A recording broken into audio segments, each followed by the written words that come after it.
Graber for cable and connectivity.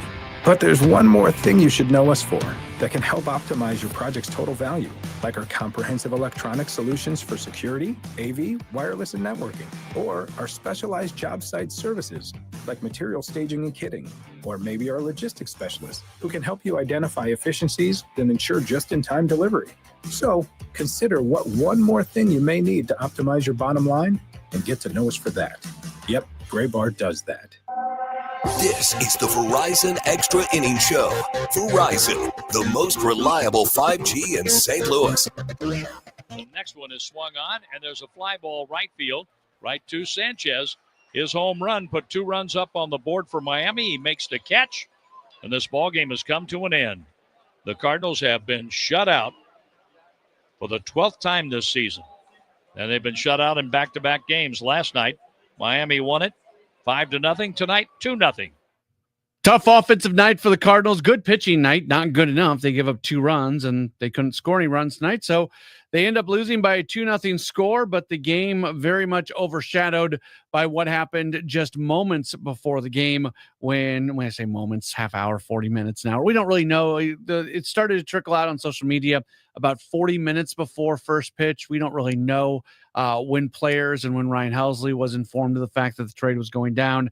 But Ryan Helsley traded to the New York Mets today, and that changes things, and that starts what we can assume to be a sell-off for this team. Welcome into the Extra Innings Show right here on KMOX. My name is Matt Pauley.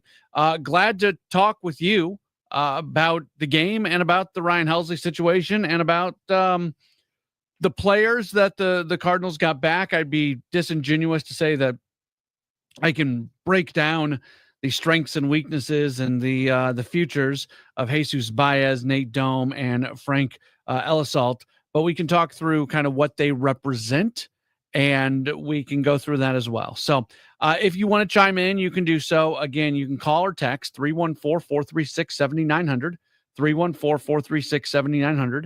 You can tweet at me at Matt Pauley on air, MattPauley on air, or you can leave a message on the chat.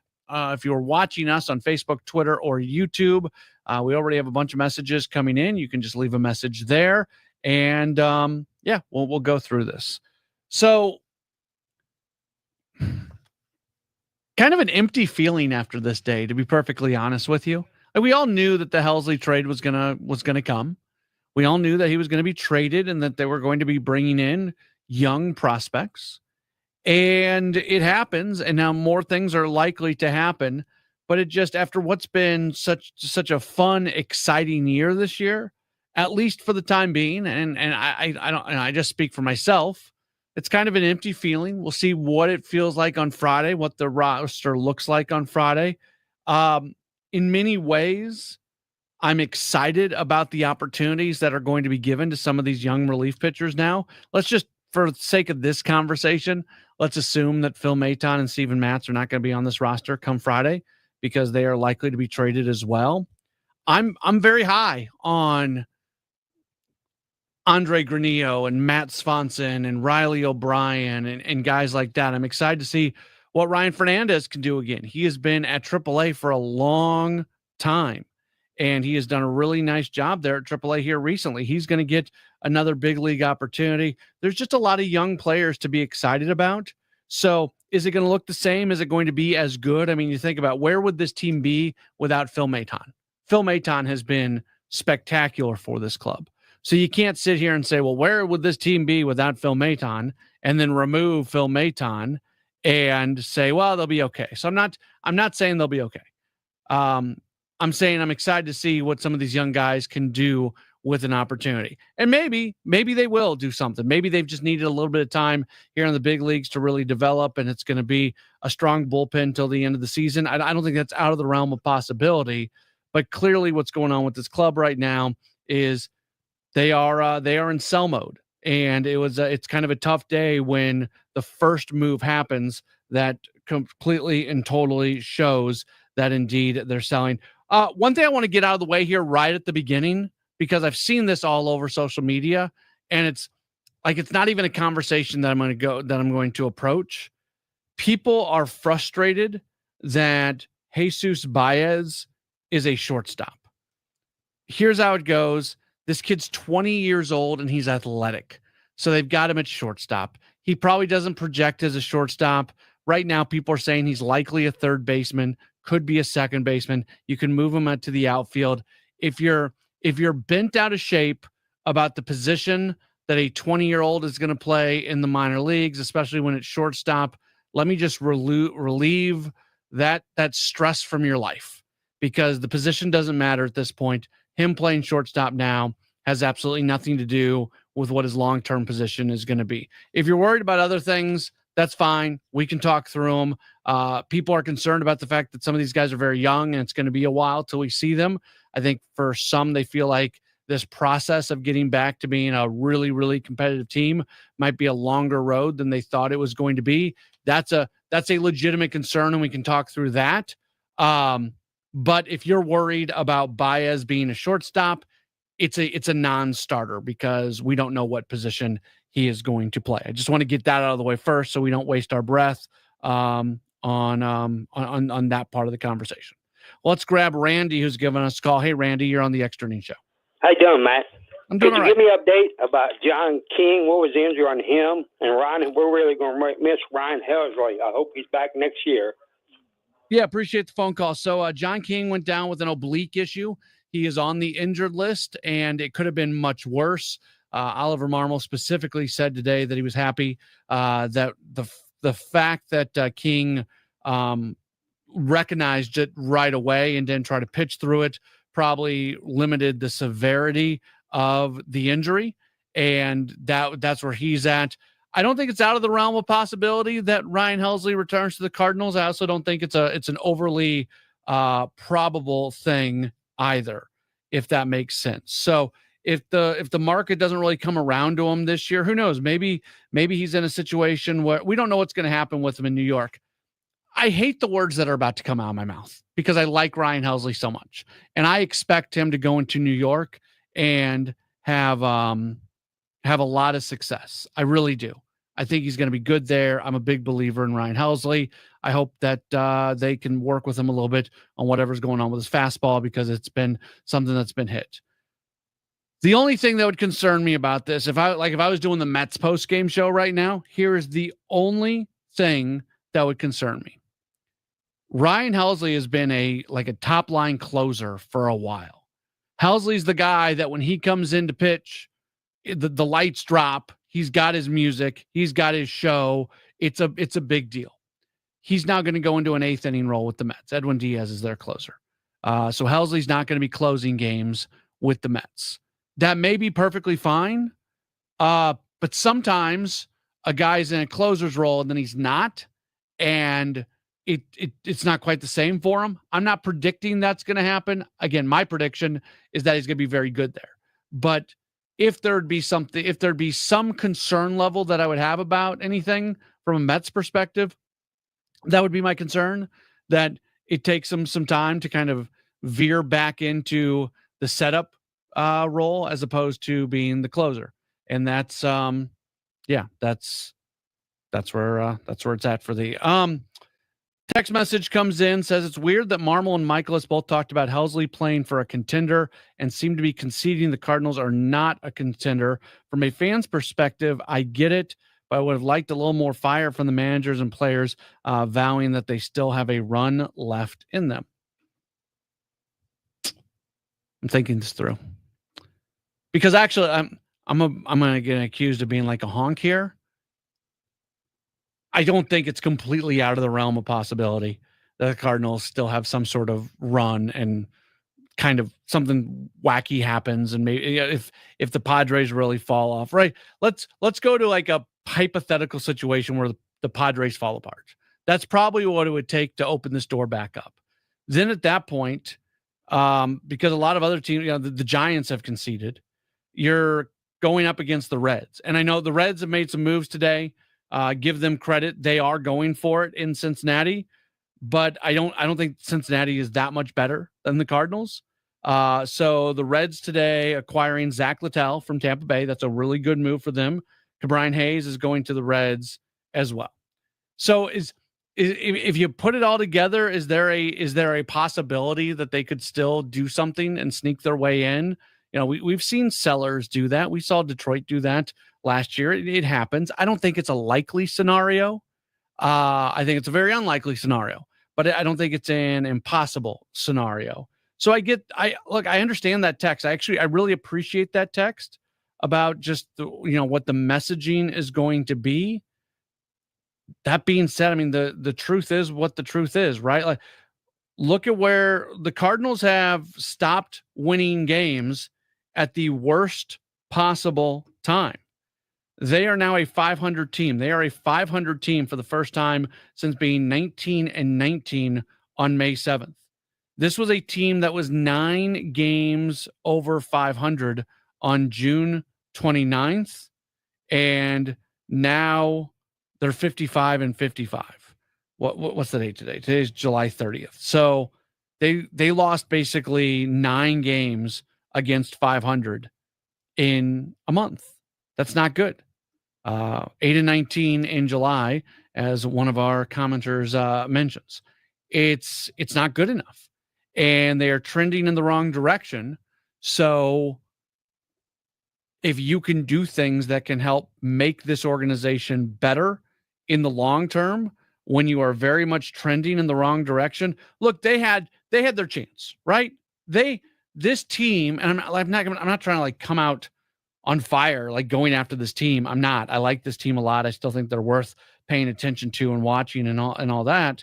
But they had the opportunity coming out of the All-Star break against Arizona and Colorado, and they go 1-5 on that trip. What are they supposed to do? And then, they win the first 2 games against San Diego, and just a little bit of hope starts to pop in there. And then they lose the last 2 games against San Diego. They win the first game against Miami. You think, okay, well, what if they sweep Miami and some other things happen? Then they lose the next 2. So there's just from a track record standpoint, they haven't done enough. Aaron sends in a message and says the Cardinals got nothing for Helsley. That's not true. Not true at all. They didn't get guys who are going to help at the big league level right away. The hope is that they're going to get guys that are going to help at the big league level down the line. These top 2 players, Jesus Baez and Nate Dome, they each slot in already as top 15 prospects in the Cardinals organization. Baez slots in as the number 6 prospect in the organization. Overwhelmingly, the people who know stuff about prospects, who know a lot more than me, love this trade for the Cardinals. Aaron says, what, in 5 to 10 years? Not 5 to 10 years, but it's down the line. It's going to be a while. Here's the thing that I think people need to accept. And we should have seen this when Oliver Marmol spoke the other day. Let's see if I can find this audio real quick as I do this on the fly. If I can pull this off. It's something that Marmol said the other day when he was on the Gas House Gang. And if you listen to it, it was very notable. All right. This is great radio, isn't it? Maybe I should take a break and come back to this as I look for it. Okay, here it is. Okay. This was Oliver Marmol 2 days ago, speaking to the Gas House Gang. And I'm going to play this again because I think listening to him say this, I both liked it, but it also kind of changed my feeling on the path that this team is on right now. By playing the game the right way and giving ourselves a shot every day. I mean, I think you have to do it with actions more than words. You just go out there and you prepare your team to take their best shot, man. And I feel like we've done that. We got beat the last 2 against San Diego. I mean, the road trip wasn't good, and that's on us. But at the end of the day, just going out there and just playing the best game we could possibly play. We've had several conversations as far as how I feel, how he feels, and how to move this thing forward. And the reality is this, man, like when you take a step back and you think about what we're trying to do over the next 2, 3, 4, 5 years and being able to sit down with Chaim as well and talking through what's possible for this organization moving forward. I don't want to make decisions that feel good in the short term, and then we're stuck in this middle ground for another couple years. I want to be able to, even in my seat as I sit here, I want to make sure that we're not sneaking into the playoffs every year. I want to beat people's ass, and like, you show up to the field. There's a difference between showing up to the field and taking your best shot and showing up to the field knowing you're going to win, and once in a while you may get beat. That's different. I want to get to the point where this club and this organization is back to doing exactly that, which is you show up every day knowing you're going to win, and at times somebody beats you. And in order to do that, we're going to have to make some tough decisions. But it doesn't mean that I'm not showing up today trying to win. I can guarantee that. Okay. So there's two things in there, which I think are really important. And I think are something that fans maybe need to get their heads wrapped around. Yeah, they want to win today. They want to win tomorrow. They want to win next year. They want to win. They have to get this organization in a position where they can be contending for championships again. This is not a team that can contend for a championship right now. Is this a team that if they would have made some incremental moves here at the trade deadline, they could have snuck into the postseason? Maybe. And is there value? I'm not even trying to tell you there's not value in that. There is value in that. I always think there's value in being a postseason club. But right now, the focus has changed.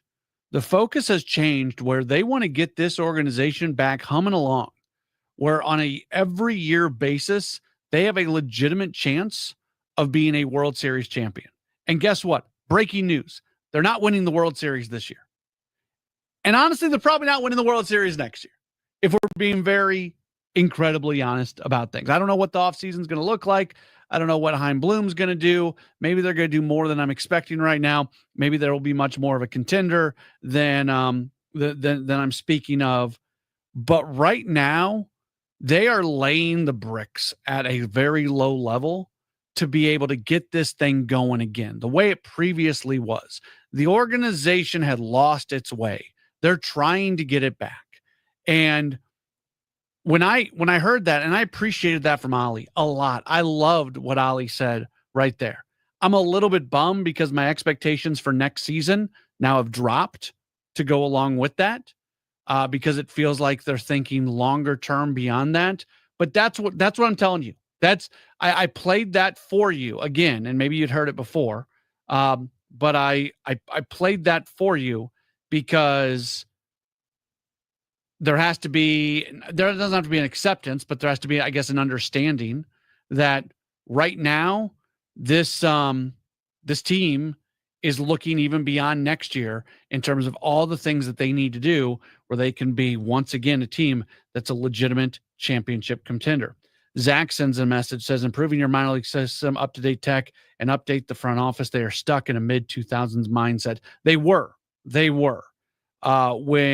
When Chaim Bloom was named the next president of baseball operations, and he brought in Rob Cerfolio and Matt Pierpont and Larry Day and others, and they brought in a bunch of other instructors, and they start improving the tech, and they're redoing the minor league complex.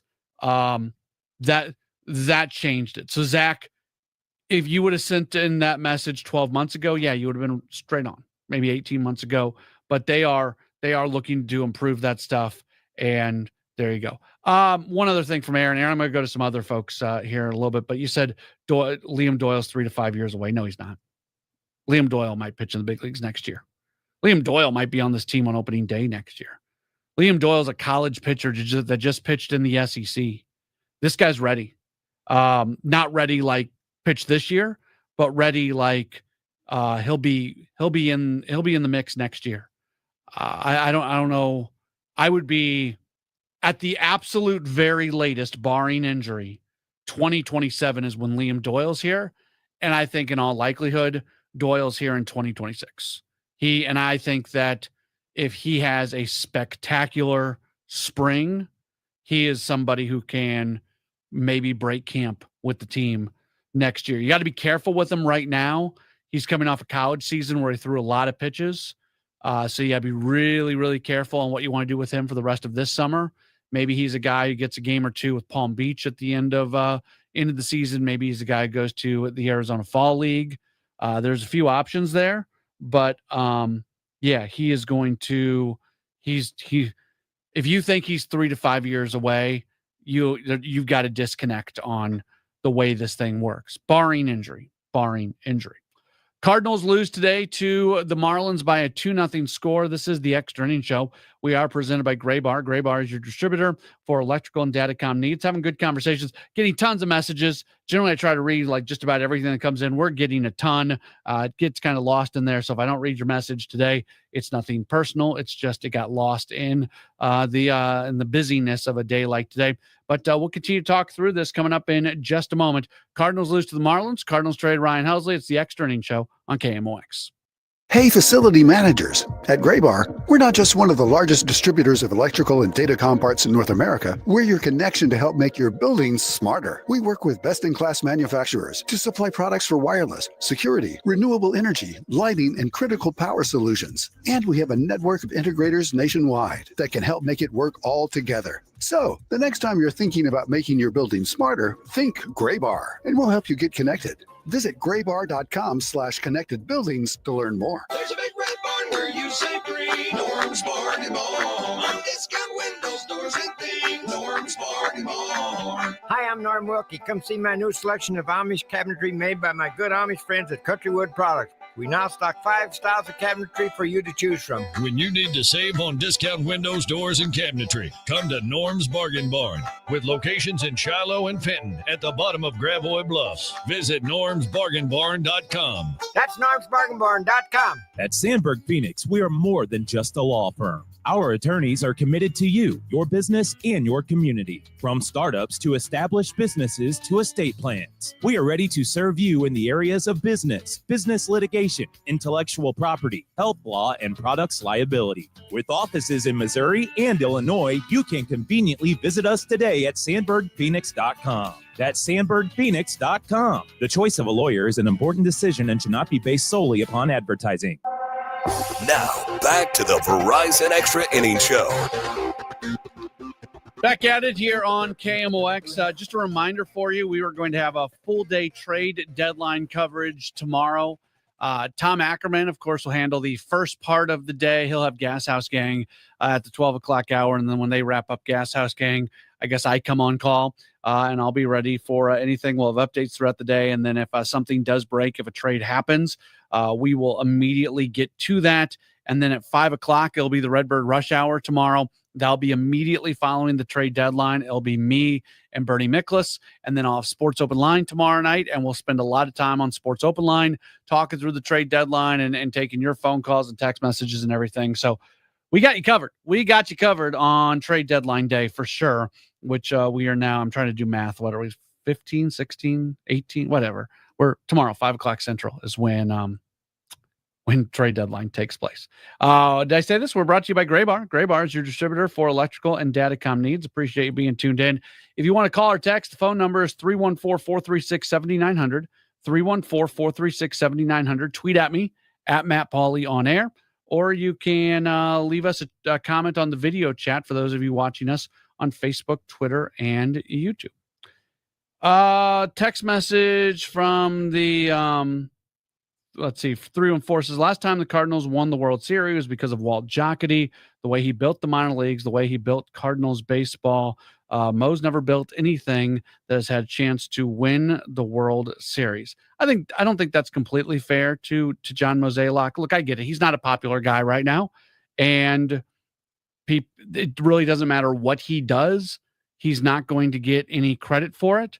I would also remind folks that Chaim Bloom's, I don't know this for sure, but Chaim Bloom's voice has got to be larger than Mo's voice right now. This decision today to trade Ryan Helsley, what they got back, you're not going to see for years at the big league level. That's Chaim Bloom's time. That's not John Mozeliak's time. So I know they're working together shoulder to shoulder, but if there's a louder voice in the room, I have to think right now it's Chaim Bloom. I do. I don't have any inside information on that whatsoever. The only thing I can go off of is Mo had previously stated that at some point, organically, it's going to shift to where Bloom is making more decisions or Bloom has the louder voice. To me, that's got to be right now. That's got to be right now. A lot of people asking about starting pitching for next season. I've gotten a ton of text and messages on the chat. I'm not going to read any of those specifically, for next year.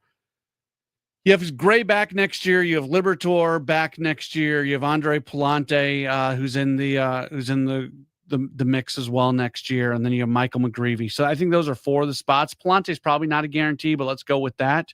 Like I mentioned earlier, I think Liam Doyle is somebody who's going to at least contend. Quinn Matthews' development kind of stalling out a little bit this year change things in terms of maybe a timeline for him.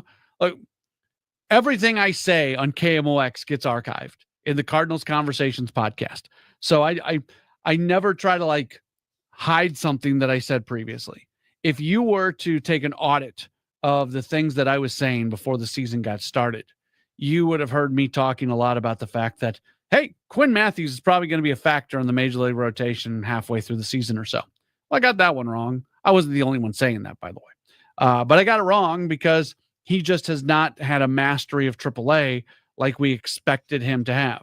So Matthews is going to be in there. I would assume they'll bring in some type of veteran starting pitcher, maybe a swingman, something like that. I don't totally know the kind of money they're going to be able to spend this offseason, or they feel comfortable with this offseason. I would guess some sort of veteran starter would be brought in to contend for a spot this for next season. That would be my guess. I don't think they're going to rely 100% on what's already in the organization, but you know what? Maybe it's a repeat of what's going on this year, where the only money that they spent was on Phil Maton. I don't think that's going to be that way, but until we hear from Hein Bloom at the end of the season, we're not going to really know for sure what it's going to look like. Let's grab another call. Ben has given us a call. Hey, Ben, you are on the Extra Innings Show. Yeah, I just got this, man. I was coming home from the airport. Actually just pulled in a driveway over on the other side of Illinois, right? So give a good shout out for that. Hey, good shout out for you guys.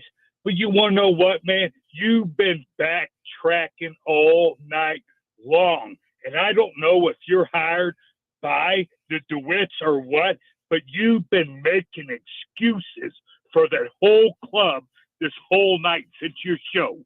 Right, buddy? What have I said? What have I said? Yeah, no, with their decisions, their pitching decisions, everything, dude. You've been backing them guys up. You've been paid by them kids. That's what you're getting paid by. That's who you got to get out of this organization is the DeWitts. They are shit. Hey, please dump that. For those of you who don't know, he just cussed on the air, so that's why we had to drop him. I always get accused of, when people disagree with me, that I don't have a conversation with them. If you cuss on the air, you get dropped. It's not me. I get sensitive about this. I'll be honest. I get very sensitive because I think I, more so than most people out there, are very willing to bring on people who disagree with me, as that guy obviously did, and have a conversation and go back and forth. I'm very proud of that, about the way I do my job. And then I do that. And for the people on the video stream, yeah, you heard it, but for people on the radio, it got dumped. So that's why I'm explaining that. So I get frustrated when somebody like that, who I was about to have a conversation with, I wanted to talk to that guy. I wanted to go back and forth. I wanted to hear what he had to say. And he decides to be an idiot and cuss on the air. No reason for that. So that's frustrating. That's because I was more than, I don't know what I've backtracked on, by the way. What have I backtracked on? I've explained what they're doing.